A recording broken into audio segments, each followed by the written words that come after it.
Goessling covers the Minnesota Vikings, writes about the National Football League for the Star Tribune and StarTribune.com. Follow him via Twitter, at Ben Goessling, if you are so inclined. And we welcome him to the TCO radio studio. Football in a second. With Ben's Twitter, at Ben Goessling. You hit on a personal request. Yeah. It's pinned atop your page via the X machine. For those who haven't seen it, what's the request, and good morning? Yeah, good morning. I appreciate you bringing it up. Yeah, my cousin, Adam Barnes, he's actually the CFO of the athletic department in Wisconsin. So he's had a pretty interesting job the last few years with college sports changing. But he has had a couple of autoimmune diseases over the years, and the one he has is called, he has two, and the one that is affecting things is called primary sclerosing cholangitis. Jeez. PSC, we'll call it for short, because I don't think I could say that twice. Basically, it is creating a situation where his liver is no longer functioning properly, so he is in search of a liver transplant, which I learned recently, I didn't know this, that it can come from a living donor. You can apparently donate part of your liver, and your liver regrows. So if you are between 18 and 60 and in good health and you have a matching blood type, you can donate your liver, or at least part of it. It's like a 6 to 8 week recovery. So it's a major 6 to 8 week recovery for the person who donating. gives. Oh, wow. Yes. And then. So you can take half my liver or parts of somebody's liver, donate it to somebody, chill for 2 months, and your liver grows back? Yes. Damn. I didn't know that. So it's an interesting thing, and obviously it's the kind of thing on a general sense too. If you are in a situation where you're like, hey, I know somebody that needs this, it's a major surgery, yes, but it's not something where you're not going to get the body part back. So there's a bright side to that, and just in a general PSA, like if you're in a situation where you can help somebody, that's an awesome thing to be able to give, because I think the donation lists are always pretty short for these things, and I think they are for Adam as well. He is a type O, which is recessive, so it makes it a little harder to match the blood type, but if you're in good health and you're type O and you're interested in learning more, or you know somebody who might be, I have his Caring Bridge pinned to the top of my Twitter and my Threads pages, so you can check it out there. Thanks to all the people that have looked at it so far. Thanks to you for resharing it. It's been interesting to kind of watch. He certainly has seen a lot of response. A lot of people have checked it out since I posted that the other day. So, and I know he's very grateful, and his wife Andrea is very grateful for the support. But, this is your cousin? This is my cousin. Okay, so I'm not trying to execute morbid radio here. Yeah. But what happens if he doesn't find one? Well, so he is at increased risk of bile duct cancer if he doesn't get one. So then you got to go through cancer treatment, which obviously nobody wants to do. So, and I don't know what the prognosis is there. I haven't asked about that as much, but obviously if you're including cancer in the situation, it's not something anybody wants to do. So they are trying to do this. I think it's gotten to a point where they said, hey, this is going to be your best option going forward to avoid any of cancer and any of the obviously very serious ramifications that can come with that. So I would imagine family members and closest friends you consult first. And blood type has to match.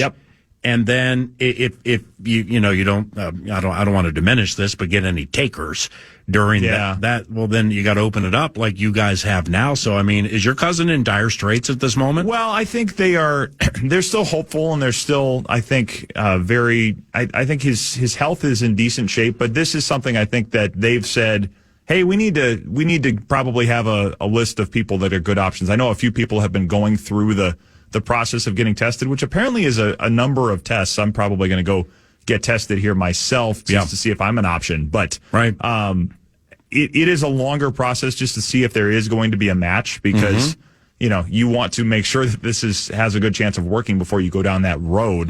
So they've had a few people going through the process, and I think they are they're hopeful that some of those people will hit, but it's I don't think that's a guarantee at this point. Okay, last question here, unless you have something else to share. Yeah. And I'm getting into the, because I'd like this to happen for you. Yeah. As would you, obviously. For sure. So, not to get too nuts and bolts-ish, but, say person A is a match. Yep. And they're like, yes, I want to help. Who pays for the donor surgery?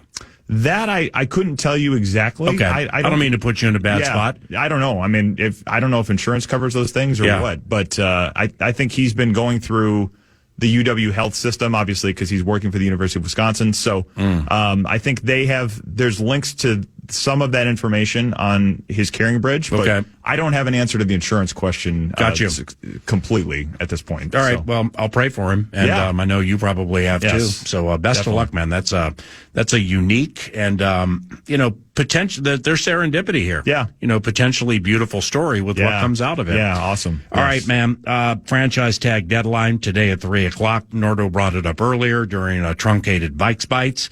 Anything cooking here with Sam Darnold at all? Well, I don't think so. The conversations I had with people at the Combine made me think that they are not terribly serious about putting the tag on him because it makes it a little more complicated. If you're going to do it, the main reason to do it would be try to do the tag and trade. I think if they were going to bring him back, it would be on a long-term deal and not on a franchise tag. And I don't know how serious of an option that is. But the tag and trade, I think, is tricky because basically, as it was explained to me, the problem you run into is if you tag him with the idea of trading him, the team that you are trading him to is probably not going to want to do that unless they know that Sam Darnold wants to sign a long-term deal with that team. So if he were to say, I'm not really into this, I'm not signing here, that effectively becomes a no-trade clause because he can essentially say, no, this isn't going to work for me long-term, and it essentially gives him the power to veto a trade. How likely that is, I don't know, but I think the fact that they've looked at it and said, hey, this is enough of a risk that we're kind of holding the bag here, is, I think, significant because it is an attractive option if you can pull it off because it means that you get picks back sooner than you would in a comp situation for next year. It helps you in a year where you need draft picks. It gives you the opportunity probably to, reap the rewards of the work that they put in with him on a level that is the best they could do short of making him the long-term quarterback, which I think with J.J. McCarthy here, obviously, that is not I think they still are very excited about J.J. McCarthy. I think J.J. McCarthy is going to be the guy long-term. So there's a lot to like about it if you can do it. But the reason this doesn't happen very often is the mechanics of it are a little tricky to pull off because you have to have the player on board with it on a tag and trade, and you have to have another team on board with it. The compensation has to match up. It's just a lot to try to do on a deadline, which they are obviously on today because they have to make this decision by 3:00 today. Remember when the Vikings signed Sam Darnold about a year ago, 1 year, $10 million, and we had chatted with different people associated with the San Francisco 49ers, and we both got the same intel. They were super negative that he left in free agency. Maybe not surprised, but negative. I just wonder if San Francisco is a player somehow in this as we approach not only the tag deadline today at 3, but the oxymoron, the legal tampering on Monday. I just wonder if San Francisco senses an opportunity here on maybe 2, 3. Hey, you guys give him a 2 or 3 year deal at this number. We know he likes it here. He'll take it. We'll make a trade. Yeah, that is always a possibility. It's a good point that if you were to sign him, you could still move him. I mean, I think that is still an option, and it does give you a little more time to go about it, and maybe that's a little easier kind of deal to move than the franchise tag would be. But, that is certainly an interesting possibility. I think the 49ers, there was a lot of people with the 49ers that said, man, he was starting to catch on here. He was starting to catch this offense. He was looking good in practices. I think they were hoping to keep him around, which is a compliment to him. So, with their situation with Brock Purdy, if they're not sold on that long term, I do wonder if they'd be an option because they felt good about him. That offense, a lot of things would transfer. And, he could be a nice piece for them if they feel like they can do it. Now, I don't know quite what their cap situation is going to look like. They traded Deebo Samuel, and they seem like they're... So Deebo got traded? Deebo got traded to the Commanders the other day. Oh, my bad. It was just in the last day or two. But damn. Between that and some of the cap stuff, they're probably trying to figure out with a veteran team. Would they be able to pull it off? I think is part of the question. But if they could, yeah, I think that'd be an intriguing option. With the physicality with which Washington began to play last year, and now the quarterback's into his second year, and now you got that thing at running back and wide receiver. Damn it, they're onto something out there, aren't they? I think they could be pretty good. I think that could be a team. McLaurin's super physical too. Yeah, they are. They want to play a certain way. I mean, you hear Kevin O'Connell talk all the time about play style. I mean, I think there's a little bit of that there too, which is interesting when Cliff Kingsbury is the guy calling the plays. I mean, that's not what you would typically expect with Cliff Kingsbury, but they have a little bit of ability to punch you in the mouth. And you're going to have, between McLaurin and Debo, a couple of physical receivers.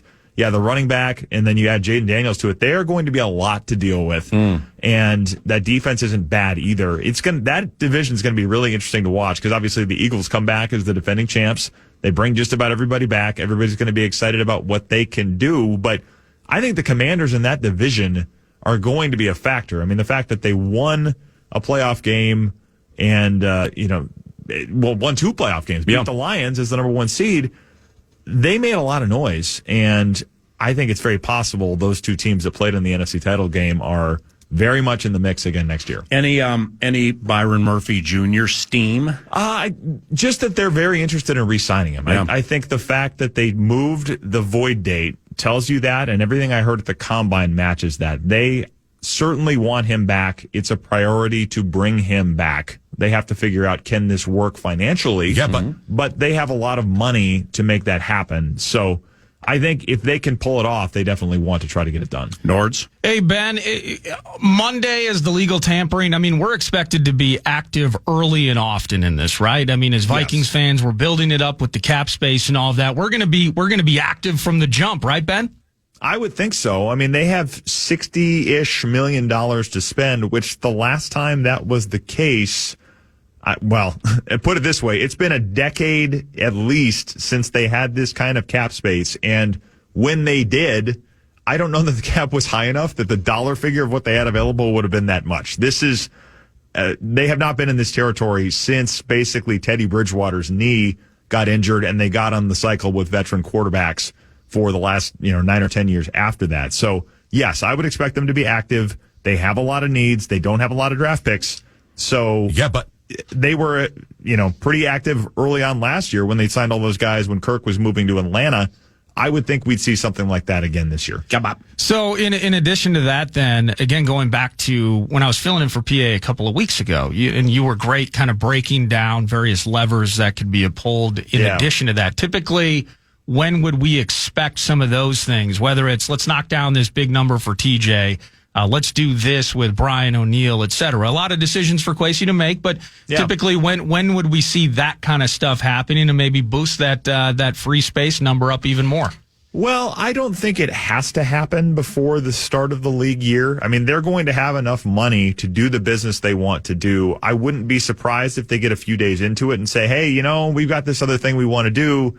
Let's make some of these moves to clear a little more space. I mean, that certainly is something they could do really any time. And if you're talking about signing bonus conversions, which Hawkinson, that's probably what they would do. That's something that it's basically a stroke of a pen that can make that happen. It's not something they have to negotiate with anybody. So, whether it's right away or whether it's, hey, we need a little more headroom to get all this stuff done after doing a few days worth of business, I think that could happen just about any time. Any from Indianapolis, you had a rather expansive newsletter, right when you left Indianapolis, and whether it's free agency steam or what we've said about Byron Murphy Jr. or Sam Darnold, Daniel Jones, or other facets. Less than a week from the legal tampering, where we'll start hearing this player goes here, this player goes there. 6 days away. For those who missed the newsletter, at Ben Goessling, you can sign up for it. But Daniel Jones and others, what's out there? Yeah, the Jones thing was interesting. I was talking to a couple of coaches in the NFC about this, and one of them said, "Hey, I think he may be the starter week 1 next year." Wow. Now that doesn't mean here, right? Now that doesn't mean the entire season, and this is obviously a little bit of conjecture from a coach that's watched this enough to have a sense of it, but if we ended up in that spot, it's probably a little bit of the same thought process as last year, where it's if they want to control JJ's timetable and say, we want a little more time to have him ready, whatever that looks like. If they open on the road or something, there's any number of scenarios that they could say, we want to launch this thing exactly how we want to do it. Daniel Jones could be the guy that helps make that happen if they feel good enough about him. Kind of like Darnold last year, where they can get something done similarly in terms of a contract, in terms of having him ready to go. I mean, they basically got a head start on this when they bring him in on the practice squad, and that certainly was some of their thinking in what they did, is let's bring him in, let's get to know him, let's get him familiar with our offense, let's see what he can do, and then if we want to go down this road, in the event that Sam Darnold gets a big deal, we already have the information to base our decision off of, and we can go from there. So, is there a market for him, you think? For Jones? Yeah. I'm very interested to see that, because obviously the last time anybody saw him on the field, he was playing poorly enough to get benched in New York. And the Vikings certainly didn't play him. He was active. I was on the 53, I should say, for the playoff game. But nobody saw him on the field, which means nobody has any evidence of anything to contradict what they saw at the end of that year with the Giants. So what does that do to create a market? I'm going to be interested to see that, because I think there's a scenario where people say, no, I don't really want to go down this road. And there's also a scenario where people say, hey, this guy was a first-round pick. He's won a playoff game before. We can be the team that remakes him. You have to have somebody kind of reaching that conclusion, but that may be the Vikings. The Vikings may be the team to reach that conclusion, and he may say, hey, I've got a good situation here. This is the place I want to be. I would think that it would take a fairly significant deal to take them out of the mix, and even then, maybe they say, yeah, we'll do it, and then we'll worry about the long term. In the long term, I'm not talking $30 million a year or something like that, but if somebody said, hey, we'll give you, 15 a year for 2 years, would that take them out of the market? I don't know about that. I mean, well, I'm glad you said that with the 2 years. Yeah. And I'm certainly not one to say a mistake was made with Darnold at 1-10. But if it was 2-20 or 2-18, they'd be feeling pretty good. They'd be in an unbelievable spot right now. Yeah. So, I mean, with Jones, given same fishbowl, different rocks, but they're right next to each other. Yeah. In that former first-round picks, just so many things add up. And Daniel Jones actually is more accomplished than Sam Darnold, and has started games more recently than Darnold had when he came here from San Francisco. Yep. So if they reattain, if they reacquire Daniel Jones, I mean, it kind of has to be a 2-year deal, right? Well, I think there's a lot of sense to do it that way, because it's more attractive to him. You can still trade him if you feel good enough about J.J. McCarthy. It's not bad ever to have controllable assets at that position, whether you are planning to play them or trade them. I think there's a lot of wisdom in that. I can remember, Ron Wolf, the old Packers GM, used to talk about this, bringing a quarterback every single year. Yeah. And they did it as well as anybody has. I mean, they bring Matt Hassel back in to back up Brett Favre. He's not going to play.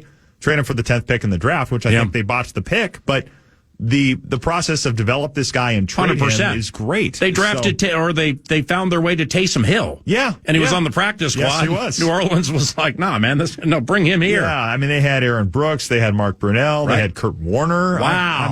Ty Detmer. I mean, they had a lot of those guys just coming through there that weren't going to play because Favre was the Iron Man, but they did a lot of work to stockpile that position, and his philosophy was always just, hey, even if you don't need one, you benefit from the fact that you have a guy that somebody else might want.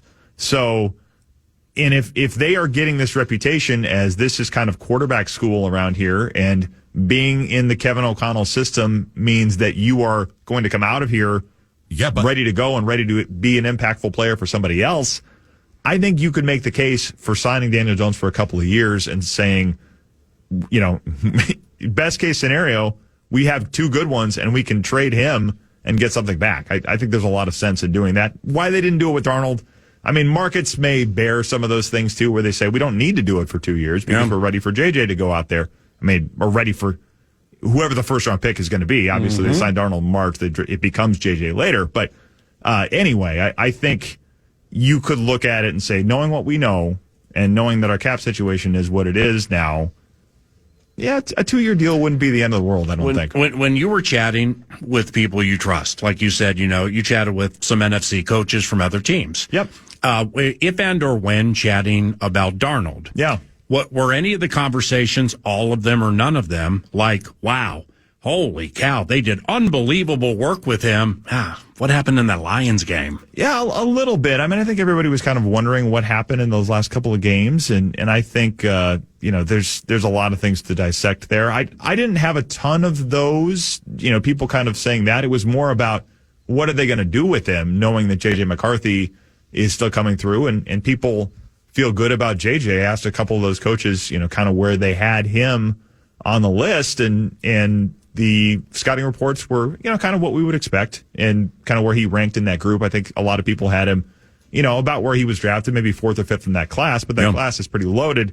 So I think there are a lot of people that feel good about his long-term, as the Vikings do. So, yeah, I think there was some just kind of consternation about why it flipped so quickly. But, the offensive line, and there's been no secret about that either. I mean, everything I heard at the Combine, the offensive line and fixing those guard spots is a major priority for the Vikings. And I think they understand that if you do that, whether it's Darnold, whether it's Jones, whether it's McCarthy, it becomes a lot easier to play quarterback if you have people in front of you that you trust. O'Connell was in Washington with Brandon Sheriff. Yes. Sheriff's an unrestricted free agent. Yeah. He's played 17. He's played every game in the last 3 years.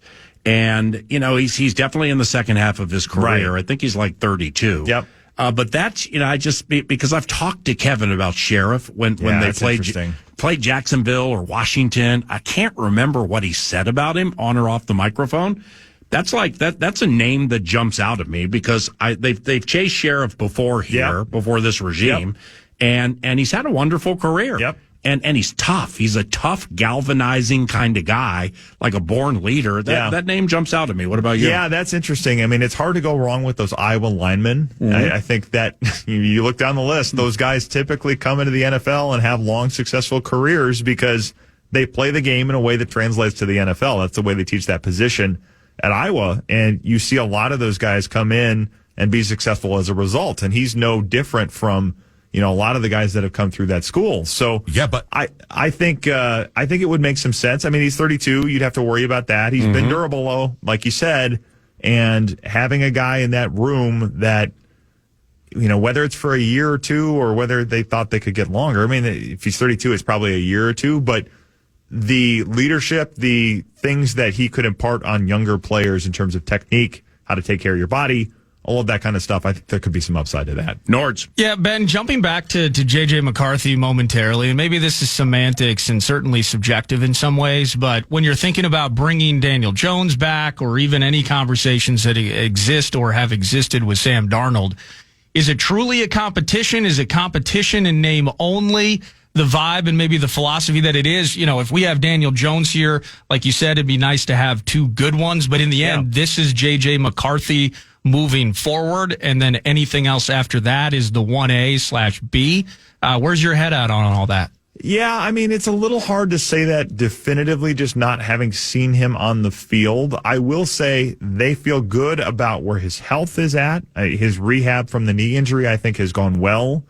He is back over 200 pounds. I mean, his weight, when people saw him on the sideline, was something that everybody kind of got fixated on. He's basically back to his playing weight, and I think will continue to be in the weight room throughout a lot of the offseason to get himself even more ready for a season. So my sense of it would be that if he's ready to go and they felt good enough about what they saw last year, if he's able to build on those things, he's going to have every chance to be the guy. It's just you would want to have another option in the event that he's not ready, or the injury is still a factor, which I don't think it's going to be, but it's a situation where you don't want to go in assuming things because you just haven't seen it with him on the field yet. So I think giving yourself an insurance policy at the very least makes a lot of sense. The situation is different because you're not signing a quarterback saying we're going to get some unnamed rookie here in a month. You know who the young quarterback is. You've had him in your building. It's not like a concept anymore of a draftable first-round quarterback. You have that player. You know who he is. You've worked with him. So I think the situation is a little bit different than the one they were in last year, but still the ability to control the timetable with him, I think, has been something that's important to them. And if they can give themselves ways to do that, I think they'll look to do that. Ben splashed via Twitter at Ben Goessling a few days ago involving Minnesota Vikings head coach Kevin O'Connell. And we'll discuss that and more when we return to the TCO radio studios at Twin Cities Orthopedics Performance Center on your home for the Minnesota Vikings, FM 100.3 KFAN.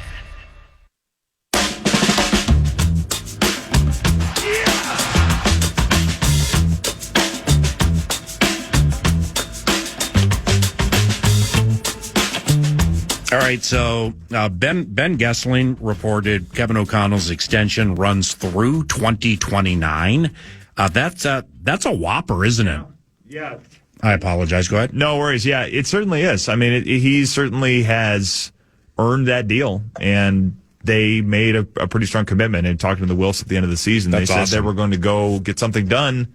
They wanted to talk to him after the season. Obviously, it gets done within a week, and I think everybody felt good about it. Mm-hmm. So yeah, he's locked and loaded for the long term, and it gives him the opportunity to develop McCarthy. It gives him the opportunity to develop the team the way he wants to do it. Yeah, he's taken care of for quite a while. Well, but in your newsletter, and I have all your albums and all your newsletters. Yeah. Maybe I didn't, I had an illness over the weekend that just kind of kept me away from some things.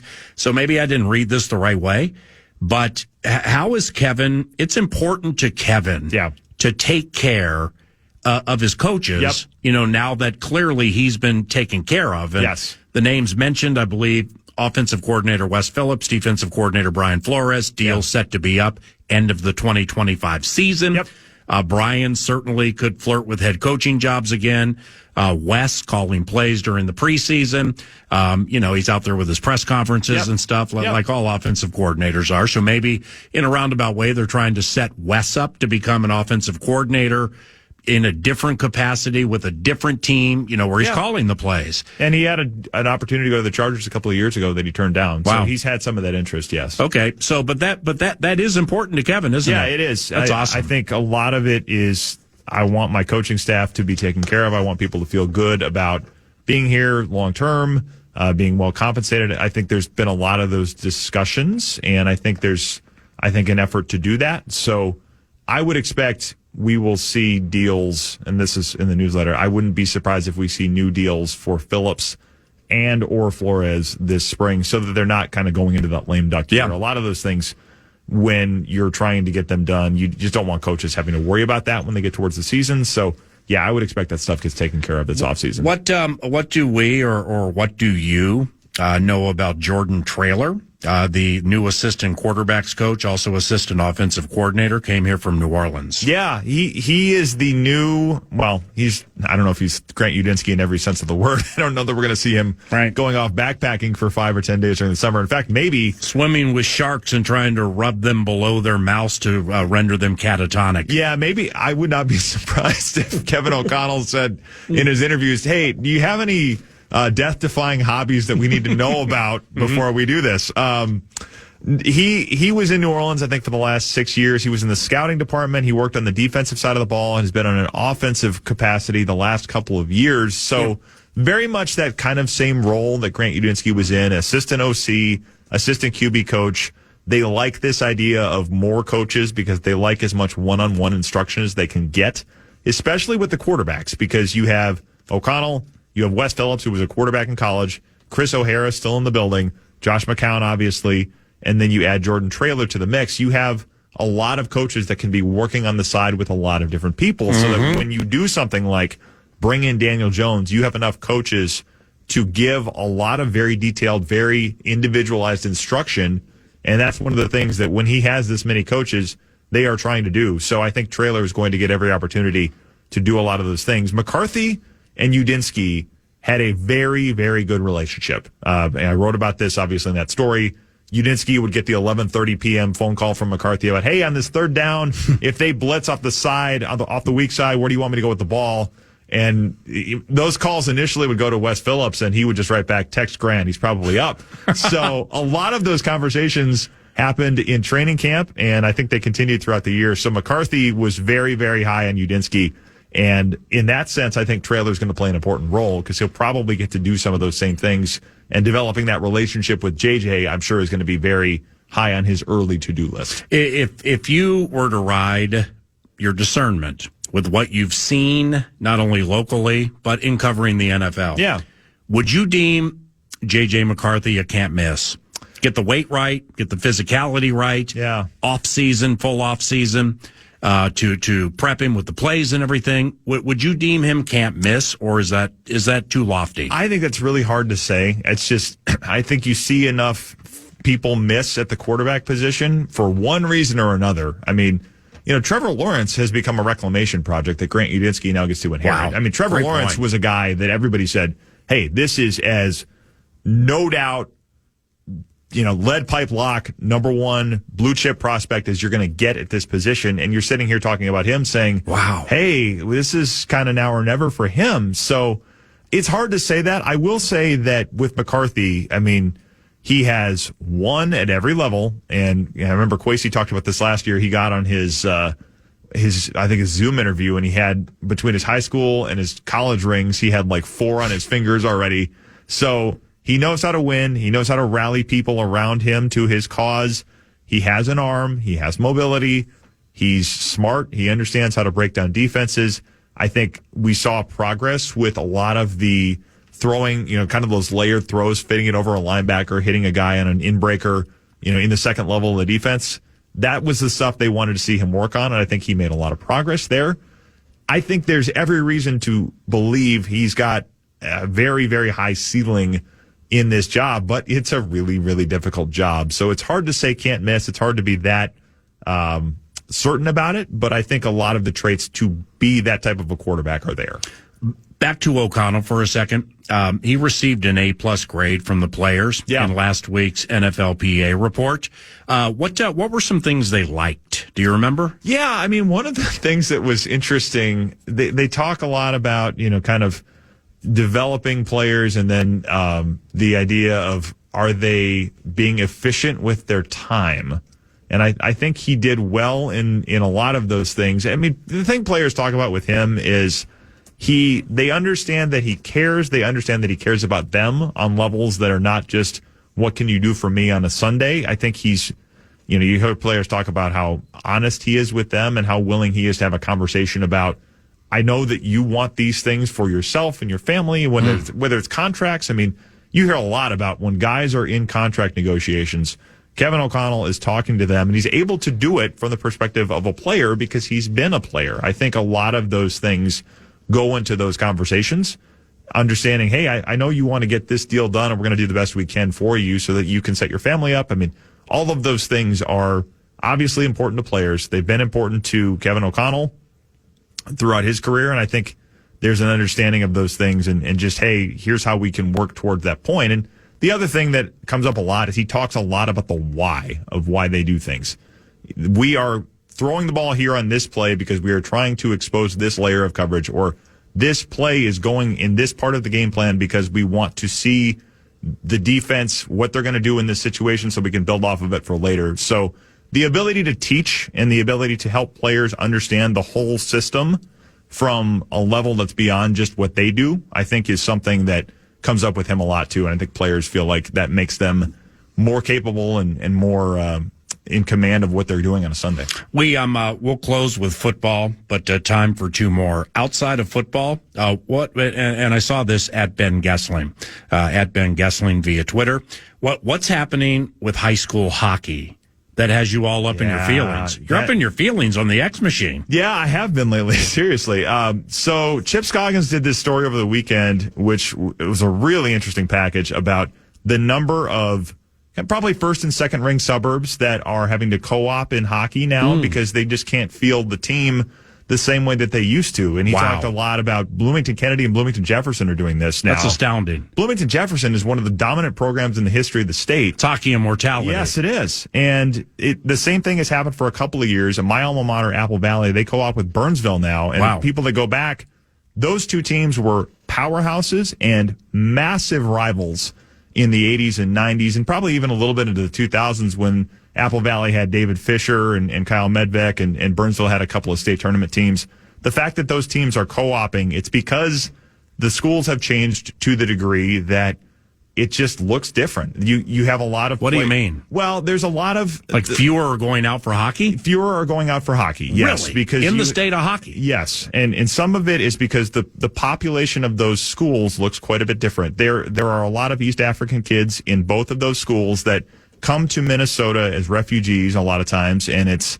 You get here at 8 or 9 years old, you've lived in warm weather climates, you just haven't skated, you're already behind. So, good, bad, or indifferent, that's kind of how it works. That's a sport where you have to start really, really early. Mm-hmm. And obviously, hockey is an expensive sport. And if schools change sort of financially as a result of these things, it's a hard one to keep people involved with as well. So, yeah, it was just interesting to me because those two teams co-oping. I mean, Chris Sikich was the coach of the Apple Valley boys team for a long time. He's now the girls coach, but he was the one that was overseeing things when they went to this co-op. The famous 1996 team that won the 5 overtime game against Duluth East in the semifinal and beat Edina for the championship. Chris Sikich was the captain of that team. So 5 overtimes? 5 overtimes in 1996. It's probably one of the most famous games in Minnesota State high school hockey tournament history. And for him to be the one overseeing, let's go to a co-op with our old rival, I'm sure that hit him on a certain level. But he's quoted in that story basically saying, we didn't have a choice. So the youth programs have done that for a while, and I think it's been a good fit. I think it's helped those teams, but it's a new era, certainly in Minnesota high school sports. And just coaching at Apple Valley, I've seen a lot of those changes, and it's a lot of great stuff. I mean, you meet a lot of people from interesting backgrounds, and just I've learned so much about the world from coaching kids like that, and I absolutely love that part of my job, that you just meet kids that have lived a different story than you. And you're the varsity track and field coach. I'm the distance coach. I'm an assistant coach on the varsity track and field team. Got it. But yeah, a lot of the kids I've coached come from different backgrounds, and you get exposed to a part of the world that's just really rich and really rewarding. So I love that part of it. But it comes with a different set of challenges when you are, learning a new language, learning a new system. In a lot of our sports are, let's face it, set up to reward people that don't face those challenges, financially or otherwise. So right. It's changed a lot of things for sure. All right. Lastly, when you left Indy, whether you want to share steam or share what your opinions are, free agency. And any names jump out at you? Like I left, talking with a lot of people about a lot of players. Yeah. Not getting any, dagger steam. Hey, expect this guy to end up in Minnesota. Yeah. Like I didn't know Darius Slay was going to get cut. I don't know if they like him here or not, but something like that. Like for me, I mentioned Brandon Sheriff. That interests me. Yeah. As does Lions corner Carlton Davis. Yep. With Flores wanting to play more man defense. And I've always liked Carlton Davis. And also Rams defensive end Michael Hoyt, who I think is going to be inexpensive. There are a bevy of coaches here who were with him in Los Angeles. Yep. And I just remember before the team played the Rams, one of the 2 times, what some of these coaches said about this guy I barely heard of. So those are like 3 names I bandy about. What about you? Yeah, I mean, I think I don't have a ton of specific names, but I think those positions, I think defensive tackle is going to be a priority. They looked at Christian Wilkins last year. I think if they have an opportunity to get a pass rusher, they're going to look at it. They're certainly looking at those guys in the draft. Derek Harmon, the defensive tackle from Oregon, I think they met with him at the draft, and it sounded like that went well, or at the combine, I should say. It sounded like that went well. So you're going to see it there. I think the corners, guys that are physical, guys that can press. That's Davis. And that goes with the idea of if we can get pressure with 4, it becomes easier to keep more guys in coverage. And then I think the guards, are going to be a big priority. So whether it's Sheriff, whether it's, guys, Trey Smith got tagged, but if you're looking for some of those guys that are higher on the market, I think they're going to be competitive there. I think they know that position has to be addressed, especially if you're going to have a rookie quarterback. You do not want a rookie quarterback running for his life, or I shouldn't say a rookie quarterback, a quarterback who's starting for the first time. Yes. Right. You don't want him running for his life. So figuring that out is going to be, I think, a big priority for them in the next week. If you missed the beginning of our conversation with Ben, please go to his Twitter page at Ben Goessling and learn about his cousin, who is in a situation where, physically speaking, he needs help. And you can learn more about it at Ben Goessling. It's atop the page pinned. Great work. Thank you very much. Appreciate it, man. Thank you. Ben Goessling, Star Tribune, News du Nord next.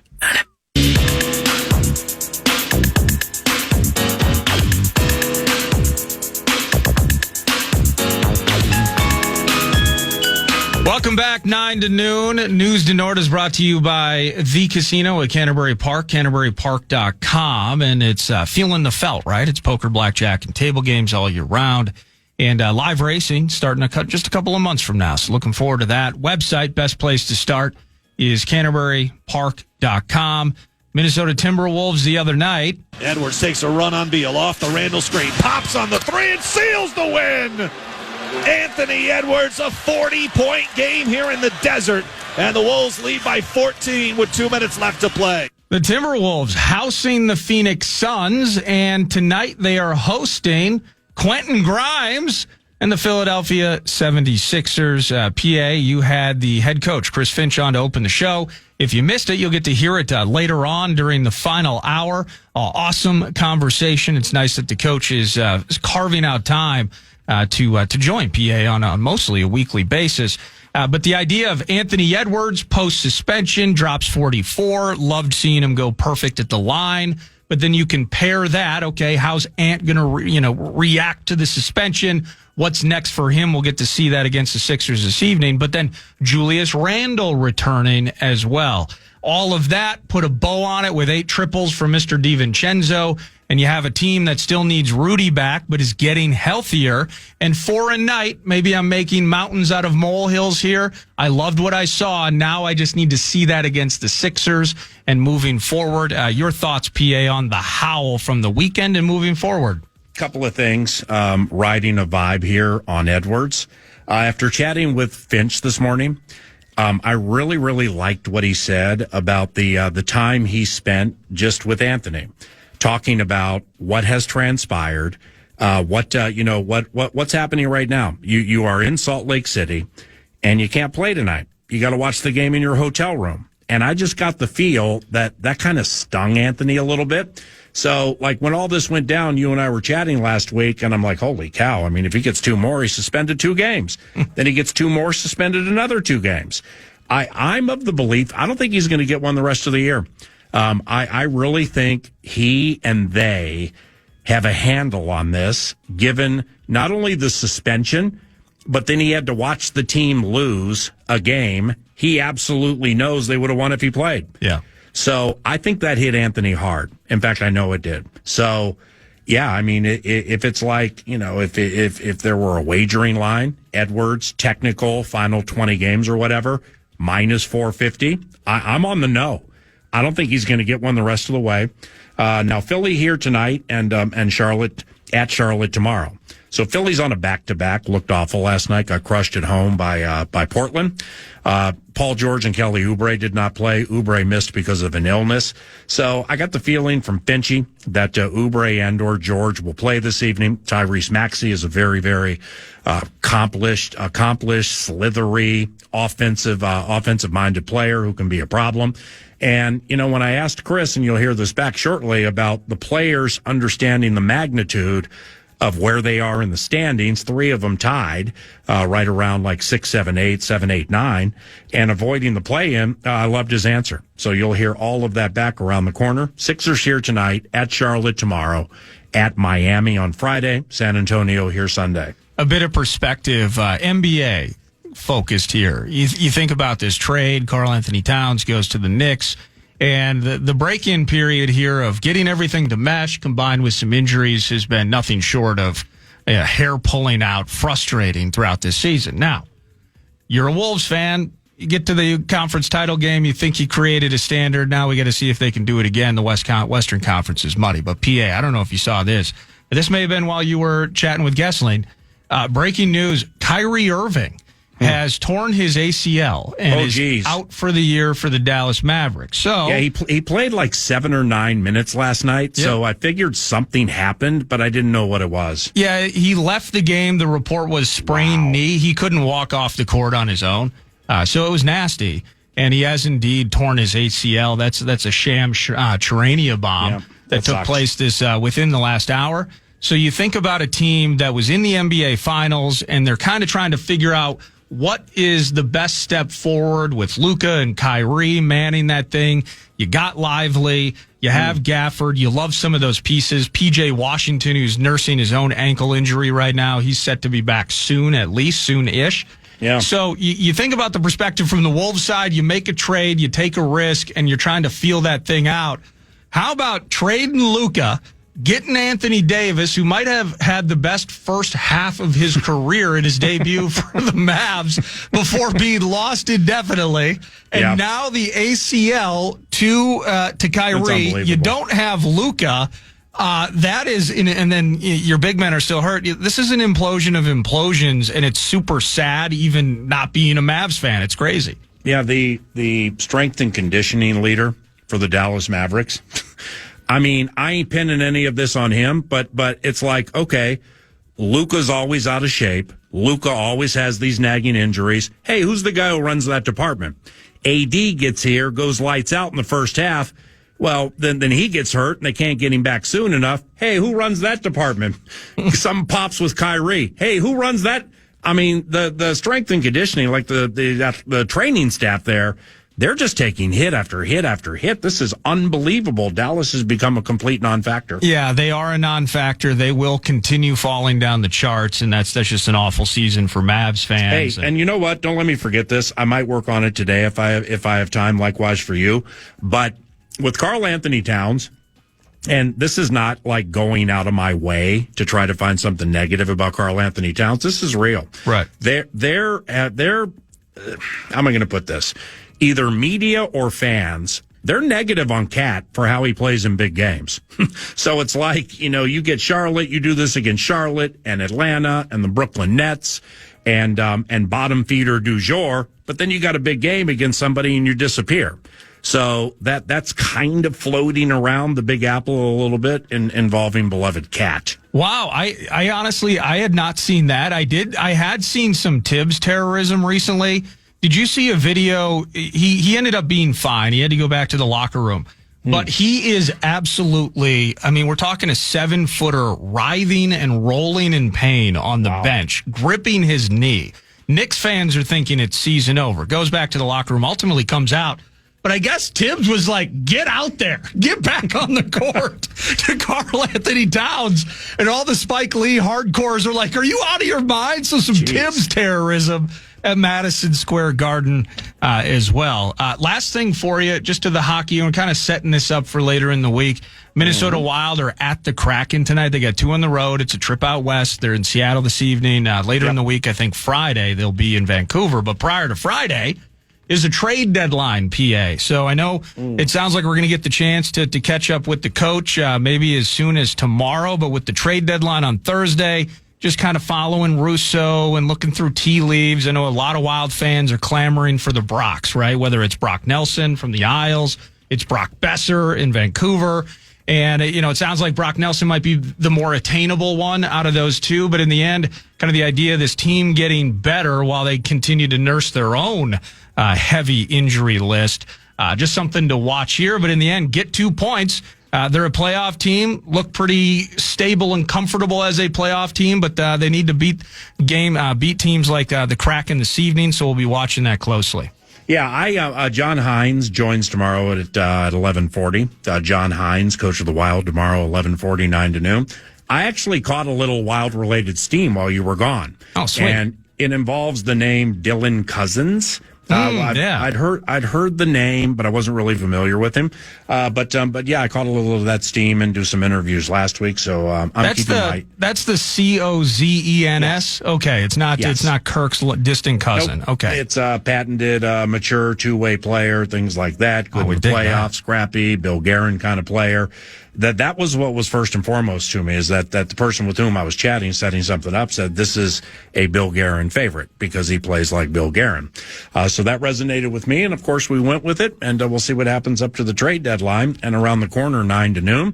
We are very happy to chat with somebody I've known for a little while. His name is Joe Rush. He's the Vikings manager of youth and high school football. The Minnesota Vikings are helping to launch a collegiate women's flag football league. Very compelling, very intriguing, and a very prominent 9 to noon around the corner at FM 100.3 KFAN.